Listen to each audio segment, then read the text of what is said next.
questão, por que, pregador? Porque no dia de Pentecostes a glória de Deus encheu aquela igreja. Porque foi na festa do Pentecostes que o poder de Deus encheu aqueles corações. Aleluia. É por isso que ficou conhecida. Tem gente que está pensando assim, até o quarto congresso de Pentecostes na igreja você vai ficar marcado porque vai vir muito pregador, porque vai vir muito cantor, porque vai vir fulano, porque vai vir metano, porque vai vir ciclano. Você está enganado, irmão. Aleluia. O que marca a festa do Pentecostes, o que marca os cultos dessa igreja não é a presença do homem. Aleluia. O homem pode pregar bem, a mulher pode cantar bem, o conjunto pode ministrar bem, mas quem marca esse lugar é a presença da glória. A glória de Deus. Quem acredita nisso? Quem? Ele vai marcar tua vida, ele vai marcar teu ministério, ele vai marcar tua casa, ele vai marcar você, ele vai marcar. Quem quer ser marcado? Deixa eu ver.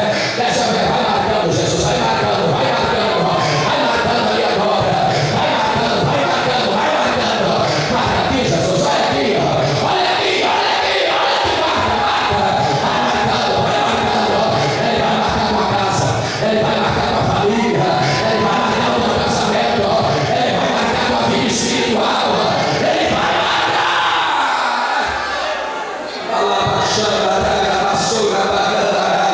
Adore ele.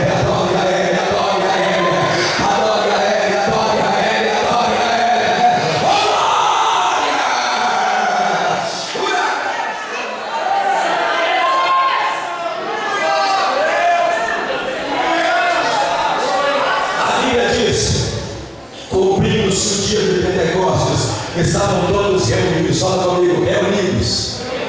Reunidos quer dizer reunir de novo. Reunidos quer dizer união, comunhão. Eles estavam unidos, passou sobre um propósito. O quê? Porque receber poder, porque receber autoridade. Agora, sabe por que muitas igrejas, muitos obreiros, muitos crentes, muitas pessoas em várias partes do mundo não recebem esse poder de Deus? Por causa da desunião. Não se une de jeito nenhum, irmãos. Aleluia. É por causa da desunião. A união atrai a presença de Deus, mas a desunião entristece o coração de Deus.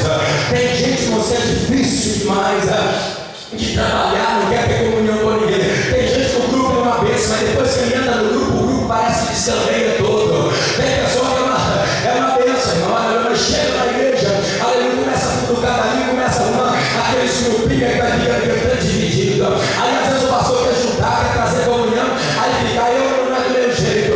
A igreja que eu vim fazia assim, então bora pra lá. É do meu jeito, é assim, sabe? Não tem união dentro da igreja, não tem união na sua casa, não tem união na família. Onde vai, irmãos? É uma pedra no sapato de todo mundo. Tenha coragem de fazer sentar no banco. Aí ele vai chegando, vou sentar ali, vem, não, eu vou sentar ali não, porque o meu anjo não bate com o anjo da fulana de tal. Para de colocar o anjo no meio dessa porta vergonha. Une com o teu irmão e receba a glória de Deus. A posição desagrada ao nome do Senhor, atrapalha o sangue de Deus na tua vida, porque tem gente que fica na igreja, mas o coração fica se brigando.